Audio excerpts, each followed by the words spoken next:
So I spent the last 6 years studying comedy, and the first thing that I've learned is that it's important to get a laugh right away. So I apologize. We're actually going to start with a quiz. This is probably not something that you anticipated, but I'm a nerd, I'm an academic. But this is the best type of quiz. This is the kind of quiz that has no right or wrong answers. I just want to know whether you think the following things are funny. So the first one I'm going to read along with it. It's actually a letter from Brooke, a 6-year-old, to her mother. And it says, "Thank you so much for being my mom. If I had a different mom, I would punch her in the face and go find you. Love, Brooke." All right, so people like that one. Okay, so this one's more of a visual one, and I just want you to use your imagination as you consider it.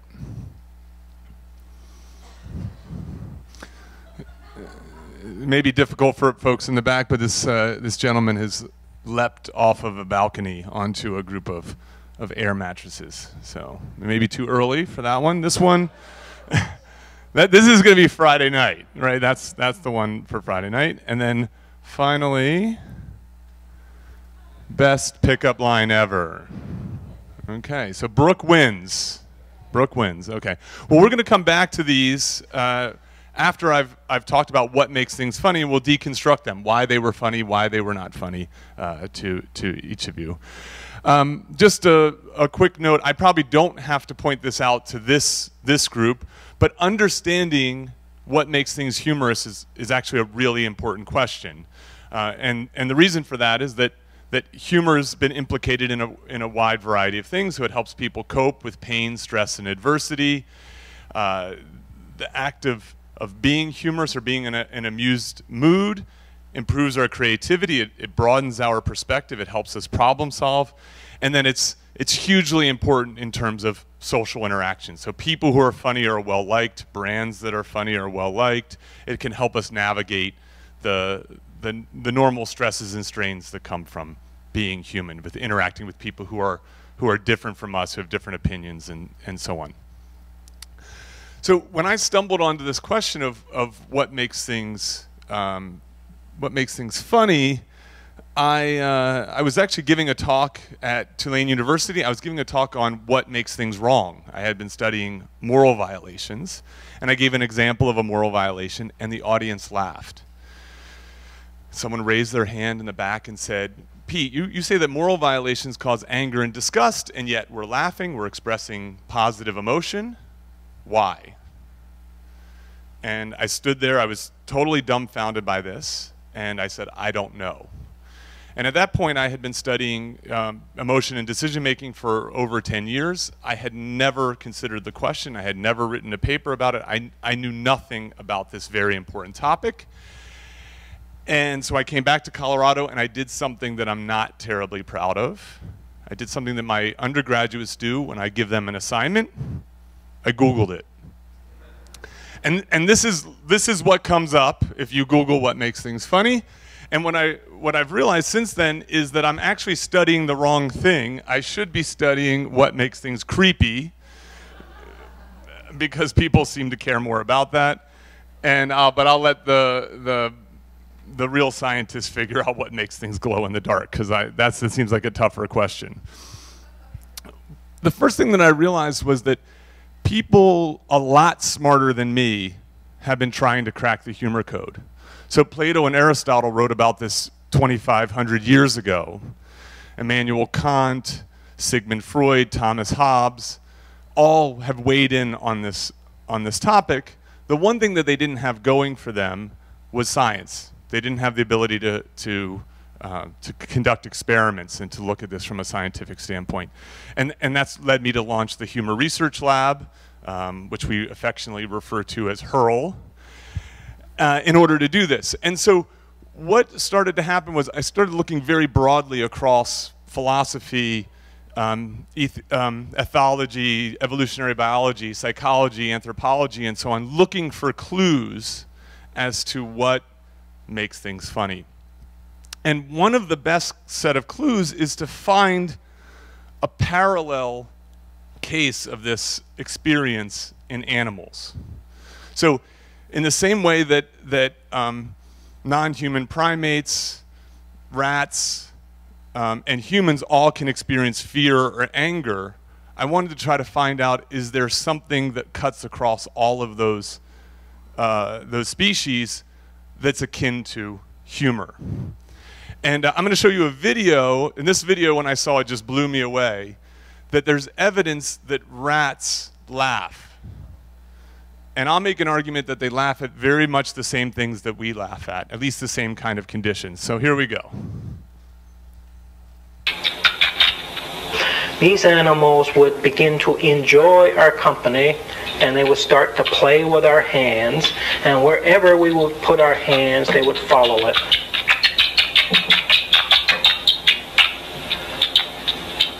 And when we tested these animals to ask whether they were enjoying this kind of activity, the unambiguous answer was yes. So basically one day he came into the lab and said, we're going to tickle some rats today. And they had to use what they call a bat detector, because these chirps, these laughs, aren't detectable by the human ear. But other rats can hear it. And essentially this sort of rough and tumble, this rough housing, this tickling, leads these rats to make this sound, to communicate that this situation that's potentially threatening is actually okay in some way. And what's interesting about this is that this is the only time that this happens, when they're engaging in this kind of social play. And as you see at the end there, as he moved his hand around, the rats would chase the hand.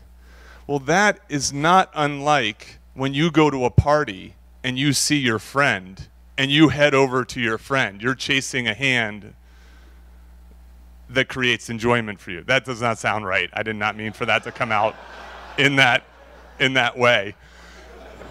But you know what I'm saying? Like, you know, if you going to a stand-up comedy club, watching a sitcom, I argue is very much the same experience as what those rats are having. It's creating this positive emotional experience by creating a situation that can seem sort of unsettling, threatening, or wrong, that at the same time is okay, acceptable, or safe in some way. So you see this oftentimes. I saw this sign in a store recently: unattended children will be given a Red Bull and a free puppy. It's very clearly this is, you should not be giving children either one of those things, at least especially the Red Bull. But who is it who deserves to have that happen? Parents who let their kids run amok in a store.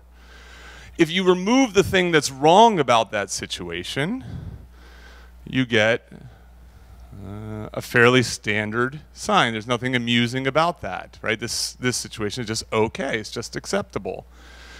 So if you think about it, what's akin to tickling rats is actually like being tickled by someone else. Not all tickling induces laughter. For instance, you can't tickle yourself. There's nothing threatening about that situation in the same way that there's nothing threatening about that sign. Now, not every time someone else tickles you does it induce laughter either, right? So if that attack is sort of too aggressive, it goes on too long, it's not done by someone you trust. So on your way home tonight, if a creepy guy in a trench coat tries to tickle you, there's nothing okay about that. That situation is just wrong. So the person who puts up this sign in their store, unattended children will be sold as slaves. Some people find that funny. Usually those people are not parents, I think.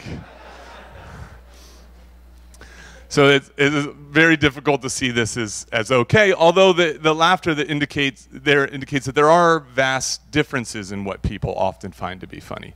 So the work we've been doing in Hurl has that we've turned this the benign violation theory. Essentially, that you need to have these two appraisals, these two judgments there of something being wrong yet okay. And it's indicative of how much humor's kind of this moving target, right? You're trying to find this sweet spot between being too tame and boring people and being too risque and offending people. And so let's look back at those the initial quiz here. So if you look at this letter from Brooke to her mom, where's the violation? Where's the thing that seems wrong or threatening about this situation? Face punching, yes. And not just face punching, but face punching of from a child to her mom. Very clearly, this is threatening, this is wrong, this is not how you should behave. But what makes this okay? What helps make this benign? It's about love. It's coming from a place of love. She loves her so much that she will punch her in the face and find her original mother. And that appraisal, that judgment that you have happens fairly spontaneously. You have this arousal that comes from this bad thing. The big laugh line comes from, I would punch her in the face, go find you, love Brooke. It gets switched.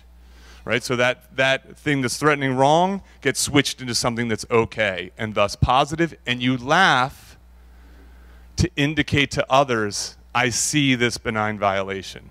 This situation that seems wrong is actually okay. In the same way that the rats laugh, or at least do what's akin to laughter, in the same way that apes, chimps, and bonobos do this when they engage in play fighting and so on. So laughter serves as this communication tool that a situation that seems wrong is actually okay. Here's our gentleman leaping from the balcony. Where's the violation here?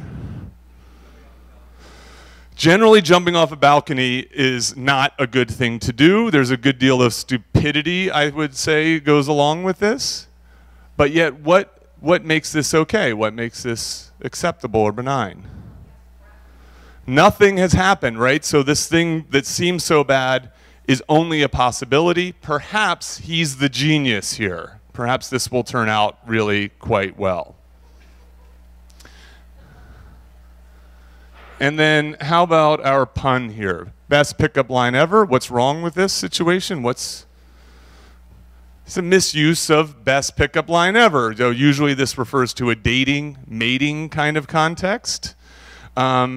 So puns play on the misuse of language, there's the violation, that from a different perspective makes sense. That's a pretty good line of pickups. Maybe it is the best ever. And so you have this sort of double meaning there. So where best pickup line ever technically is correct. Now, who likes puns? Who likes wordplay? Yeah, nerds like puns. They like wordplay. Why is that? Well, because nerds are doubly blessed. First of all, they're smart enough to see the violation and see how it's benign, to see what's wrong yet okay. They can see the dual meaning. And also, nerds care about language. And because they care about language, they have more of the arousal associated with it. And because humor plays on arousal, it's no surprise that the funniest puns and wordplay play on the taboo, have some underlying sexual nature to them, or say something that you very much shouldn't say, for instance, in mixed company, or and so on. Okay. You picking up what I'm putting down? All right, good. So, stumbling on this question and starting to develop the benign violation theory and starting to test it, I actually have had a lot of very positive experiences. So the academic journals have been very accepting of the work.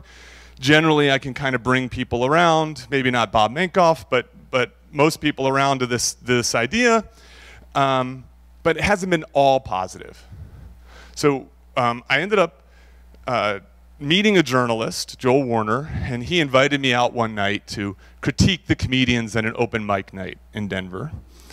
And in a moment of hubris, I said, why don't I get on stage and tell some jokes? And as you might imagine, I failed to create benign violations that night. I failed in one particular way. I bored the audience.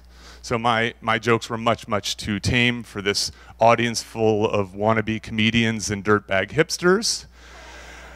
But this launched the humor code. It made me realize that although you need science to understand this, because humor is such a complex, mysterious topic, you need to see it out in the world. And one of the first the people that I got to go out into the world and meet was Louis C.K.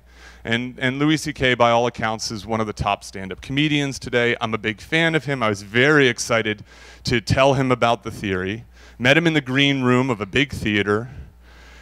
And let's just say that Louis C.K. doesn't share my enthusiasm for the theory. He quickly cut me off. He said, it can't be that simple. And I was left to ask him a series of inappropriate questions that you can read about in the book, one of which was about the size of his penis. Not one of my better nights. Nonetheless, Louis saying no to these ideas led me to study his stand-up in search of the benign violations. And I'm going to show you a clip of how magically he's able to create laughs out of things that you really ought not to laugh about. So I'll show you this clip now.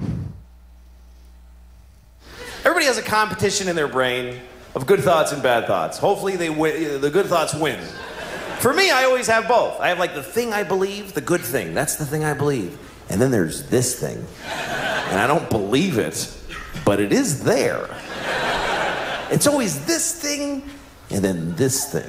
It's become a category in my brain that I call, of course, but maybe. I'll give you an example.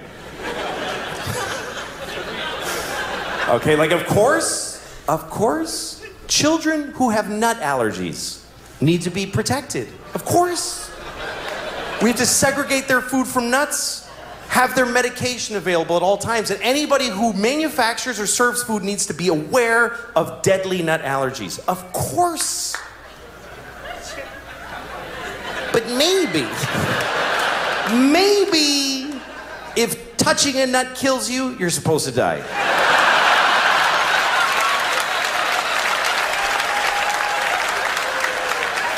Of course not. Of course not. Of course not. Jesus. I have a nephew who has that. I'd be devastated if something happened to him. But maybe, if we all just do this for 1 year, we're done with nut allergies forever.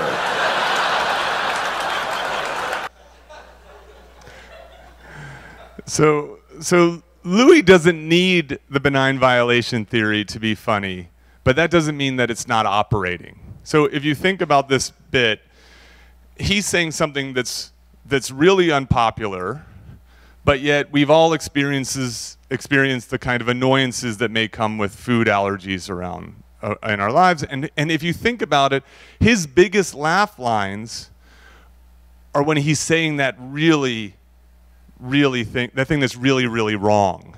But he spends the rest of the time, he really takes his time to set up making it okay to say that. Like, even if you look at his body language here, he essentially is saying, it pains me to say this. I don't want to have to say it, but we all sort of know it's true in this kind of fictional world that I've created. This is theater. He's told this joke hundreds of times. He's not pained by this idea. But to the audience, he's pained by this idea. He finds a way to say this thing that's wrong in a way that's okay, and we delight in it. We say, hey, that's funny, and we laugh to tell others, oh, I see how that's a benign violation. So I actually want to close with just a couple tips in terms of how to be more humorous. So if you believe what I'm saying here today, it should provide some insights into how to live a more humorous life, how to create funny content in the same way that Louis sort of intuits, but you could take a more of a theoretical approach. This next thing I probably don't have to show you because you probably believe this, but I think the first place to start is to believe that you can become more humorous. That a sense of humor is not fixed. It's a skill that can be learned and developed in the same way that art, that drawing can be developed. So this is a picture of day 1 of a 30-day drawing class. It looks like a 3-year-old drew this.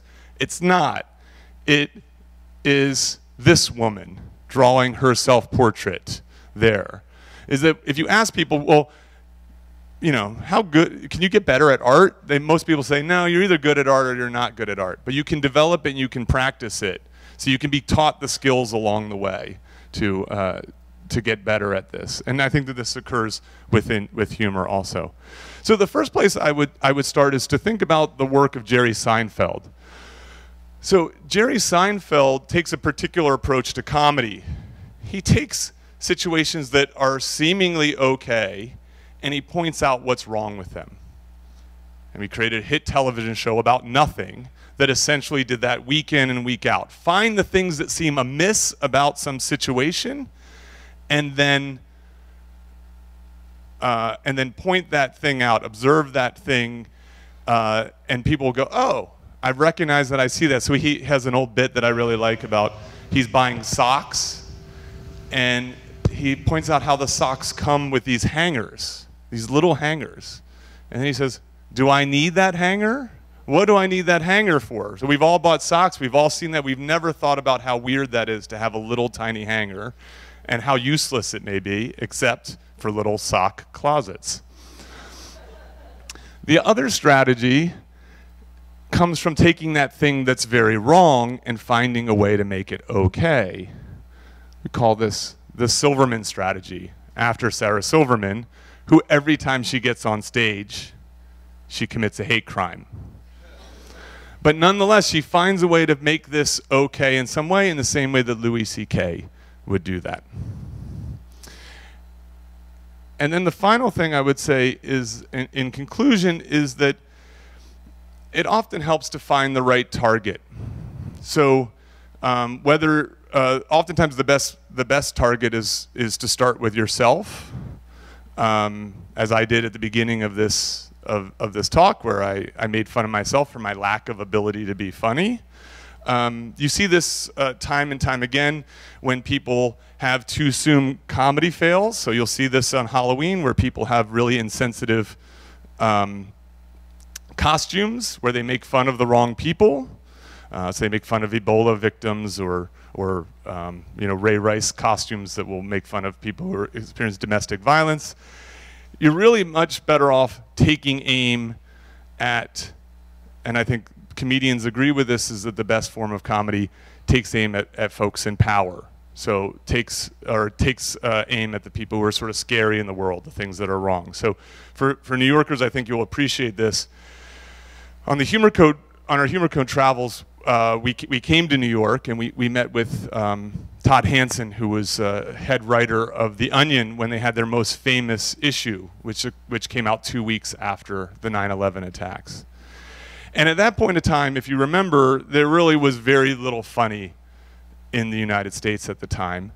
And The Onion came out with an entire issue dedicated to the World Trade Center attacks, the attacks on the Pentagon, and so on. And what The Onion did that I thought was really brilliant was they didn't make fun of the victims, but they made fun of the terrorists. So they had, for instance, headlines like, "Hijackers surprised to find selves in hell." And it was that issue that you could see all this all of this stuff coming together. So not only did that issue bring people a lot of joy, a lot of pleasure, which comedy can do, but it also helped people cope with and to deal with this situation. Not only just by bringing them a few more laughs, but actually by changing the way they viewed the terrorists. And this is where the power of comedy, I think, really shines through. That is that if you're laughing at the terrorists, you feel united together with the other people who are laughing. You feel much more akin and close to them. But also, terrorism doesn't work without fear. And it's very difficult to be scared as you're being amused. And in that way, you can see the importance of this topic. You can see some glimpses as to how this can be done, and find a really, I think, a much better path forward, whether it be for your business or for your own personal life. And with that, I'll say thank you.